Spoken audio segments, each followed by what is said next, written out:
Look at this overlit mother... Wow, that actually doesn't help that much. Ooh, yeah, yeah, yeah. Ooh. Oh, sorry, I didn't realize I was rendering when I very clearly am. I was just listening to my new mixtape. You can find it. It's Subject, available. Your album was not approved by the DOA. Please refrain from creating works of art that may expose our company like this. We trust you will comply from now on. Do not break our trust.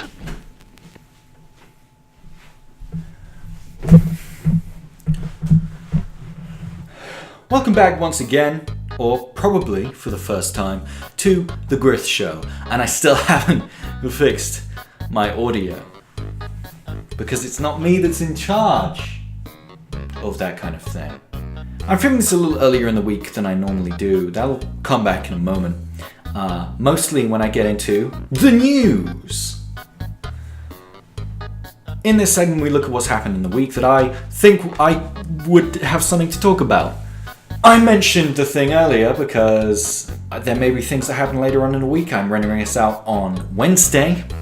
Something may happen on Thursday, Friday, Saturday or Sunday that I'm just not privy to.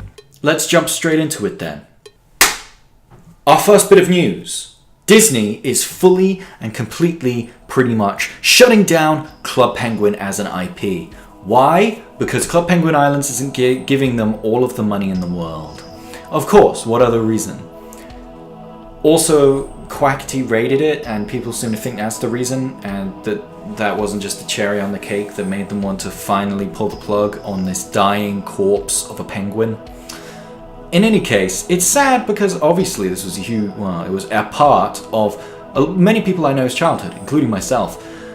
And it's really sad to see it go. It's just, Club Penguin Islands was so poorly constructed. It had such potential. It had a really, really good control scheme for a mobile app. It had nice visuals. They could have really been made use of. But it was such a predatory monetization scheme.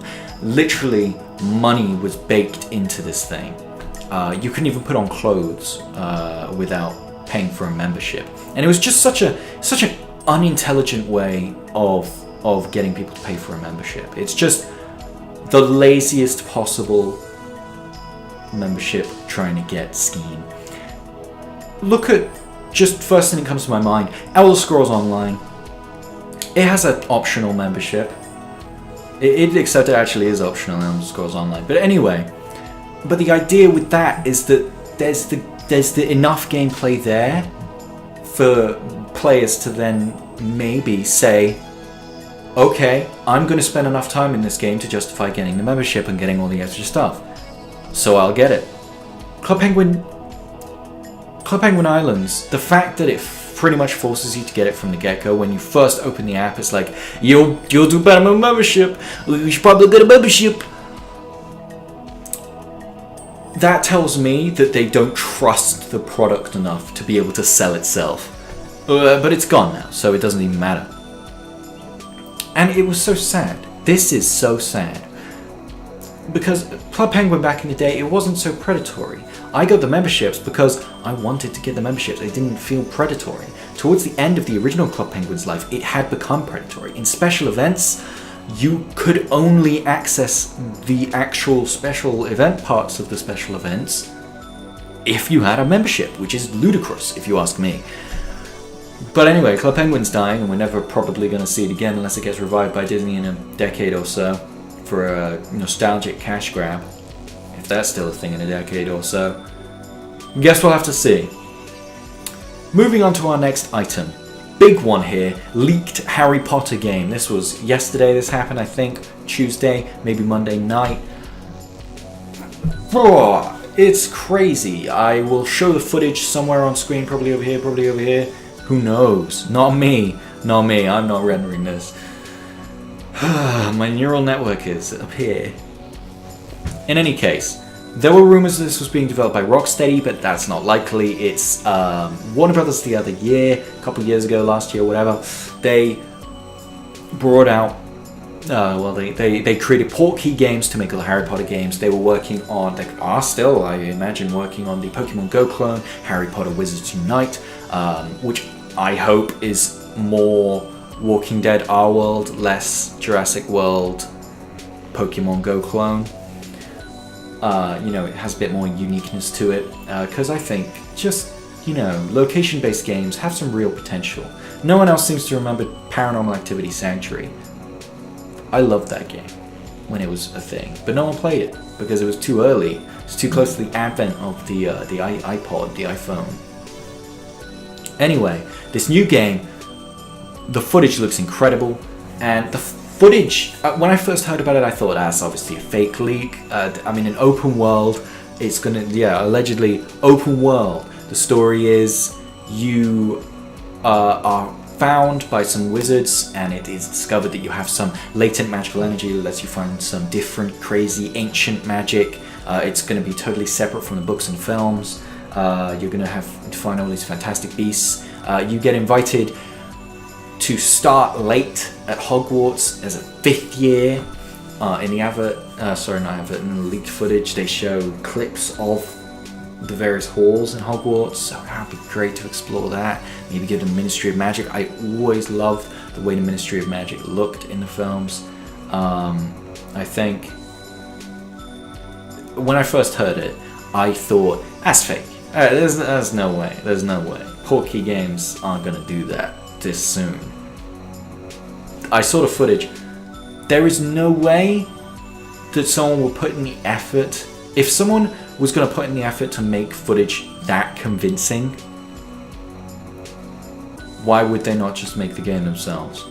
It's really convincing footage. I was looking through it thinking, have I seen any of these character models somewhere else? Have I seen any of these effects used somewhere else? Any of these scenes? Could it be composited onto scenes from films or other games? I couldn't for the life of me.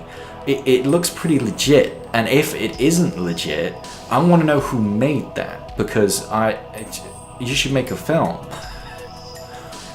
I hope it's real, and I hope I can play it soon.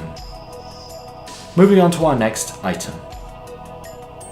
Spider-Verse. I've been looking forward to this film since the first teaser trailer came out. It just looks so beautiful. My only concern would be like the writing and the story and stuff and the acting and all that stuff. But I am like 100% sure that visually, at the very least visually, this will be outstanding film. A new advert came out featuring new characters that we hadn't seen before. We'd seen Gwen Stacy, maybe Peter Parker, although it hasn't been confirmed that he is Peter Parker.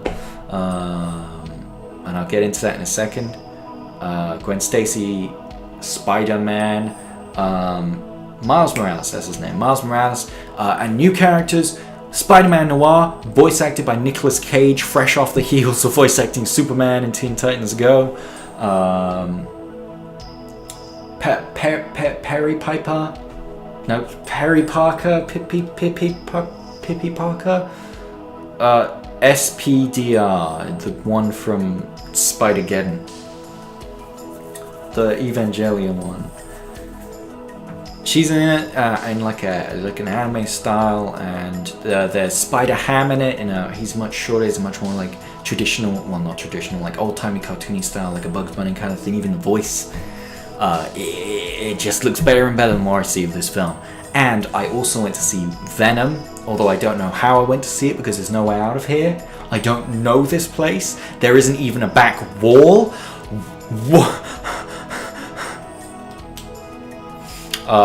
The post-credit scene for Venom is a couple-minute long clip from Spider-Verse.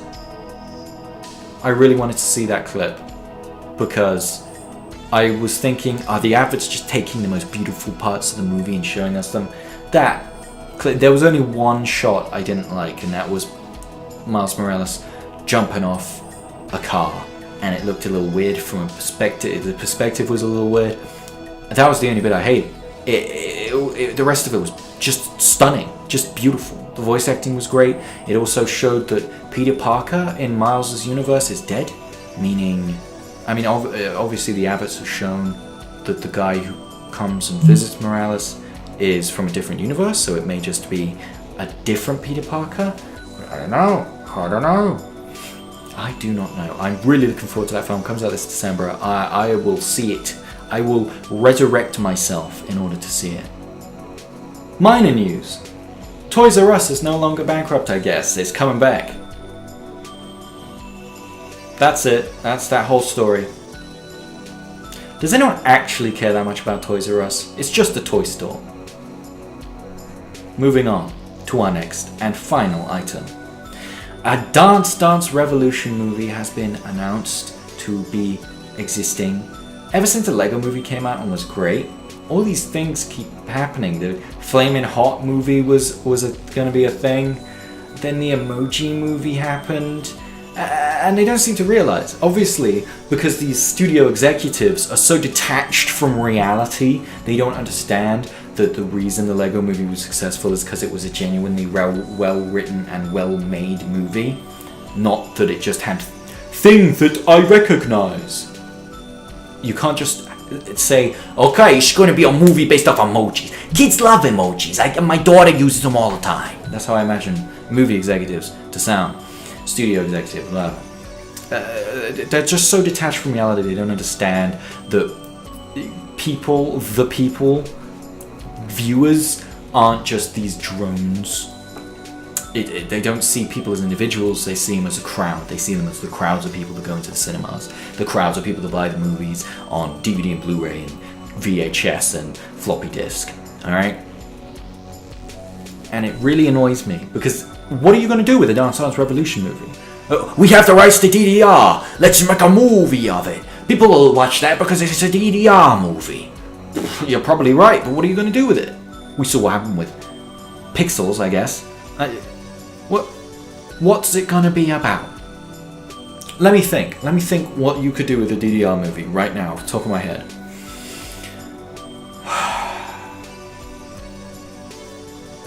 Make it a Power Rangers style thing, right? Or like a Yu-Gi-Oh thing. These kids have these panels that they can grow and shrink at will, and they can throw them on the floor, bust out some moves, and they have to fight with their moves. In order to stop a villain who is trying to take away music because he doesn't like it when people are friendly with each other. He's antisocial. Yeah, I'm stuck here. You can't do anything with it. You can't do anything with a Flamin' Hot Cheetos movie. But they still said they were going to do it. I imagine this is going to go the same way as Flamin' Hot, is what I'm saying here. We'll just never hear about it again, because there's nothing you do with it. Moving on to our next segment. What about? Where I review a piece of media that I've experienced for the first time in the last week. As I said, somehow I now have memories of seeing the film Venom, which just came out, even though I physically am unable to leave this space, this corner of a room, alright? Look, there's not even a back wall. There's nothing there. But I still have these memories of going to see this movie. What did I think of it? It got worse as it went along. There was a point in the film where he was fighting the SWAT guys in the tower. Potential spoilers, by the way, like you should care. There was a point where he was fighting these... I don't know where this came from. This just appeared on my desk before I started exporting this or rendering this. Whatever. There was a point where he was fighting the SWAT guys in the tower, and I thought, this is about as good as you could probably do for a Venom film. There's not much to the character at the end of the day. He's just got some cool looking powers. Actually, I'll start with it. Here's what I liked about Venom. Venom stars Tom Hardy. Here's what I'll say about Tom Hardy. I was not distracted at all by his accent. I thought it would be a Doctor Strange all over again, where you're watching it and you all the way through the film, you're just thinking, wow, Benedict Cumberbatch is doing an accent. In this, you don't think about it. And maybe because I've seen too many of the adverts, they practically released the whole movie through clips on IGN and stuff. But I didn't think about it through the whole film. His accent, he did a good job, I think, Tom Hardy, with the accent. The rest of his performance, on the other hand, I don't know. Probably one of the worst Tom Hardy performances I've ever seen, but that's not a low bar. That he's a fantastic performer. He still did a great job, mostly, except for when he climbed in a lobster tank. But anyway, so I like the accent. I actually liked the whole Venom. He wasn't serious all the time. He sometimes had the humor. I actually thought that was okay. It wasn't great. It falls flat a lot of the time, but I thought it was an okay idea. I'm really struggling here. What did I like? I like the way they made him more liquidy than in the comic books. In the comic books, he behaves, or at least in the art, it looks like he behaves more like, usually anyway, these tendrils. In this, he's more like liquid. He moves sort of like a fungus that's been time-lapsed. It looks great, and he can like go through clothes and stuff, so it's not ripped clothes, so they don't have to worry the person who's on continuity. What did I not like about this movie? Pretty much everything else. The CG was okay, but awful all of the time, and there were some scenes that just, from a animation perspective, didn't make any sense. There's a scene where Riot, I'll get into the names in a minute, gets these blades and then he swipes these computers off the desks. It's in the adverts. But it's not like they're growing. From the camera's perspective, the blades say the same size, but they're clearly moving further in the room throughout the shot. So it's just confusing to look at. In fact, everything in the action scenes are just confusing to look at, especially the final fight.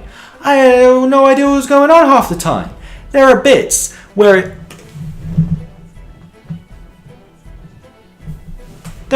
it's Venom's fighting Riot. You just don't know what's going on. They're just punching each other, just fluidly, liquidy, slimy boys. It's just a flurry of slime. It doesn't make any sense. Plus, they have the same voice, so I don't know who's saying what.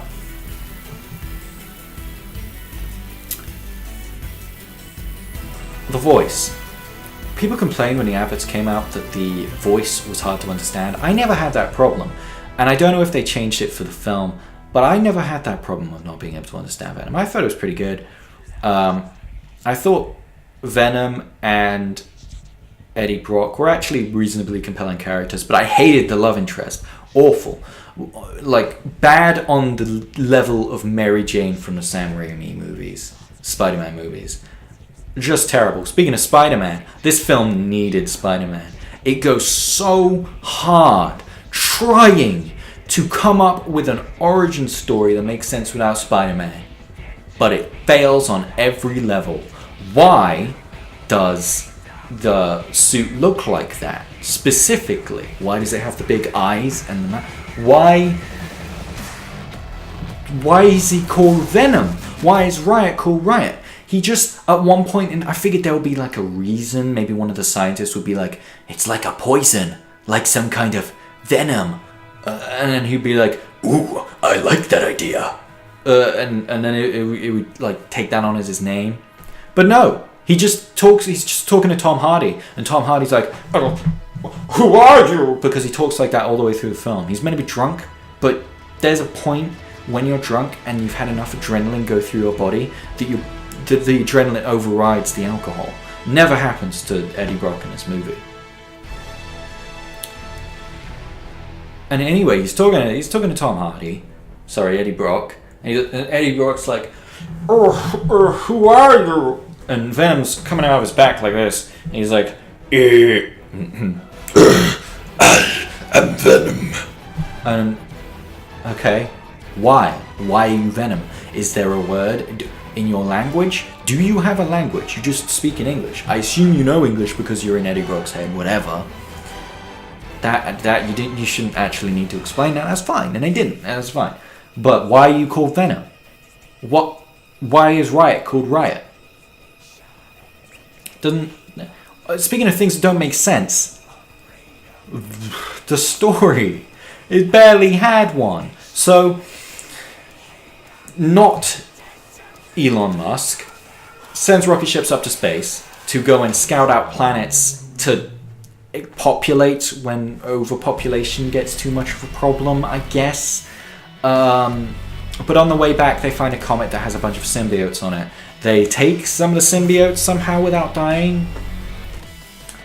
Except one of them gets loose when they're re-entering Earth's atmosphere, and the rocket crashes. One of the symbiotes gets free and escapes, and three of them are captured. One of these ones that is captured, sorry, not Elon Musk, starts experimenting on humans to try and create the symbiote, but none of the hosts are working. But then Eddie Brock breaks in because he's a reporter, and then he gets infected with the Venom through one of the test subjects. And he turns out, just as a happy coincidence, he's the perfect host. How fortunate. So then, they go off and Venom's going and killing people, and they go and kill people, and Tom Hardy goes to take photos to his old boss at the Not Daily Bugle, and then they go and try and kill the guy. No, he just kind of runs around for a bit, and then the love interest comes and takes him to the hospital, and that's the whole thing. And then they go to the guy and try and kill him, except he's been infected. You remember when I said one of the symbiotes got free? Well, it turns out that was a completely unnecessary plot point, because he could have been infected in any way with one of those symbiotes. How did the little girl get into the secret lab, for a start?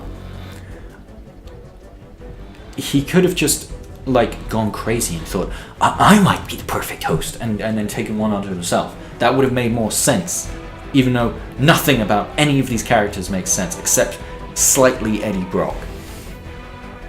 So now the bad guy's Riot, and Tom Hardy is Venom, and they fight, and Tom Hardy wins, and then he has Venom in him, and then he goes to see he gets his job back at the Not Daily Bugle, and then he goes to see a guy in prison to interview him for his job as a reporter, and the guy is Woody Harrelson with a clown wig on, and he says, "When I escape here, there's gonna be carnage," and then it cuts. Ooh, there's gonna be a sequel. There's not gonna be a sequel. You need to be a good film to get a sequel. Why do they keep releasing films like this? It makes me really angry, because it's not that hard to write a good movie. All you have to do is write a good movie and then film it. It's not that hard. And it doesn't even have to be Shakespeare. It just has to make sense. 2/3 of the way through the movie, Venom just suddenly decides, "No, I don't want to destroy the world anymore. I want to save it, because on my planet I'm a loser. So, I guess here I'll just be a loser still." It doesn't make any sense, and it was stupid. It didn't even have any good action. As I said, there was a point in this film, the swap fight, where I thought this is about probably as good as you could get for a Venom film, which is probably why the swap fight's the clip they kept releasing. All the other fights, you can't tell what's going on. The car chase? What's happening? Did he take a left? Did he take a right? What's going on? All I can see is the underside of cars, and sometimes it goes over the cars so quick that you can't even tell what you were looking at. It was poorly directed and poorly written. The CG was okay, probably about as good as you're going to get. It's not really that big a deal. The acting was okay, so-so. I really can't point to anything in this film and say this potentially could be the saving grace for someone. And the thing is, I actually think Venom has potential for a movie, especially because of the way he works. He's like a fluid, he's a slime. That is meant for the big screen. That is meant for a moving visual medium where you could see it moving around. And I think this film could have been saved. Even with its garbage story and its garbage writing and its garbage directing, it could have been saved if they pushed for an R rating and had some real actual body horror. There's a scene towards the beginning of the film where the guy's, not Elon Musk, is testing on a test subject, and he just, and he gives the test subject one of the symbiotes, and the guy just does this, and he goes, ah! There was some real potential to have some body horror there. Have the symbiote like twisting his arms and breaking his bones. You could have made it really freaky. That would have been endearing. That would have made me morbidly curious to see where this is going. What are these things going to do to the world? But I don't care.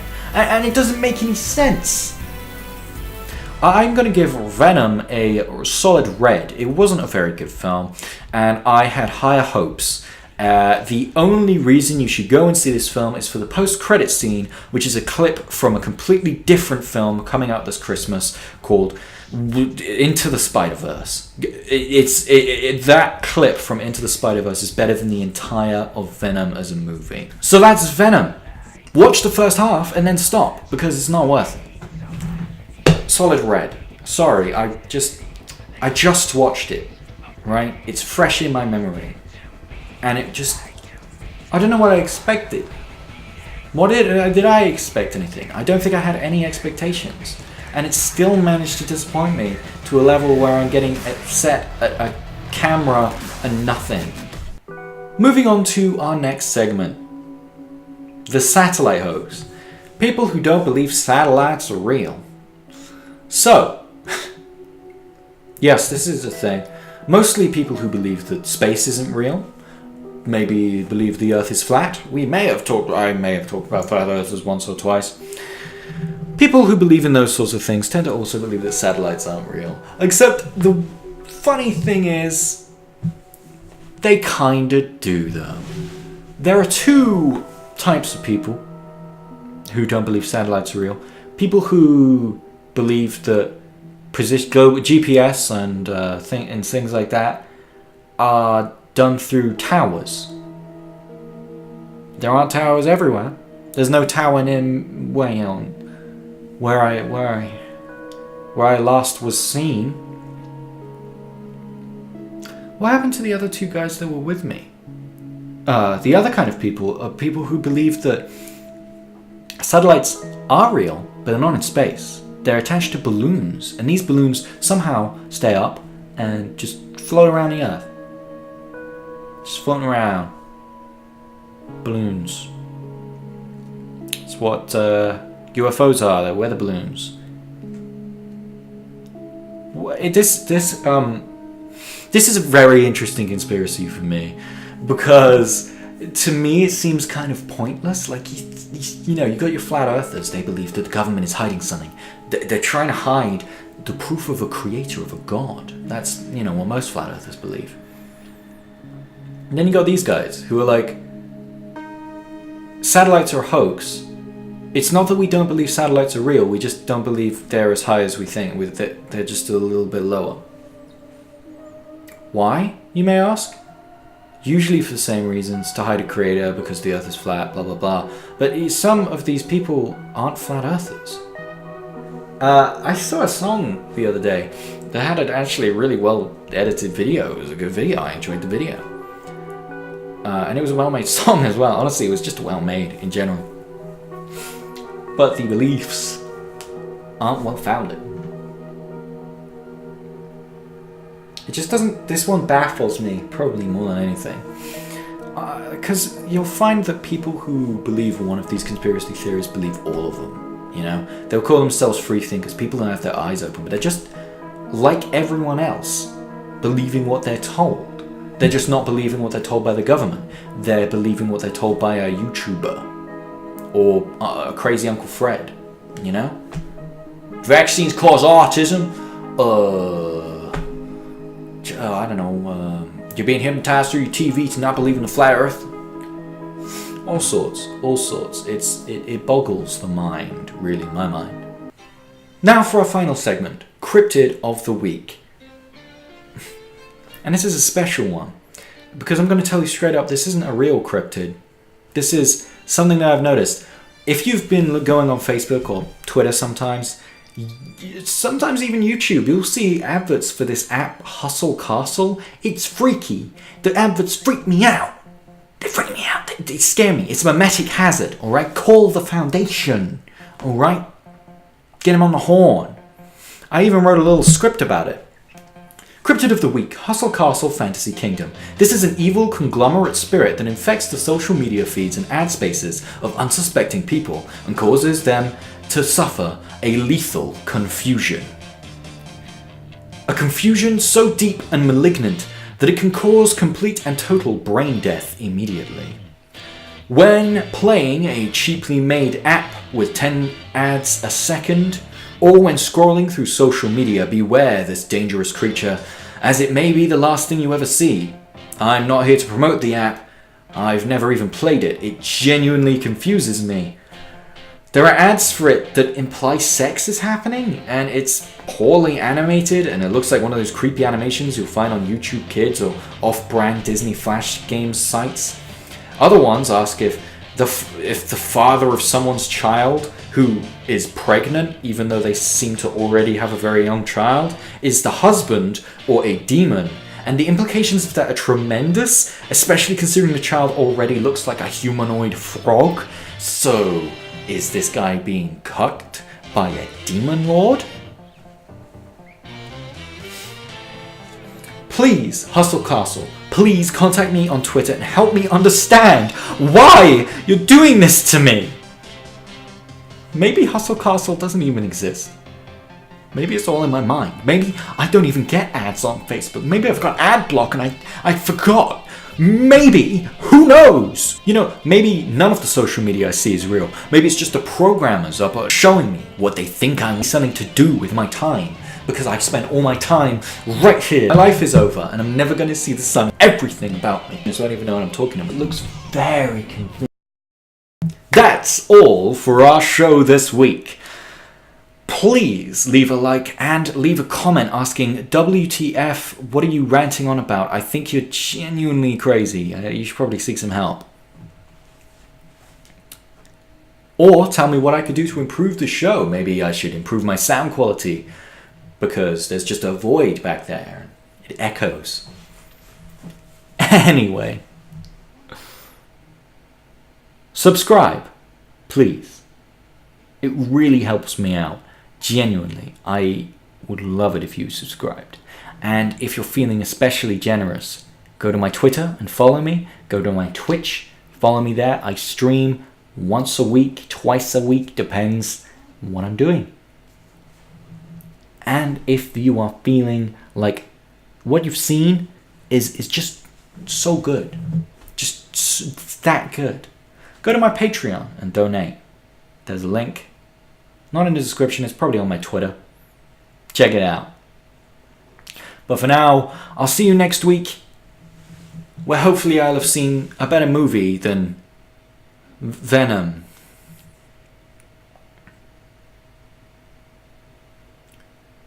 Fare thee well.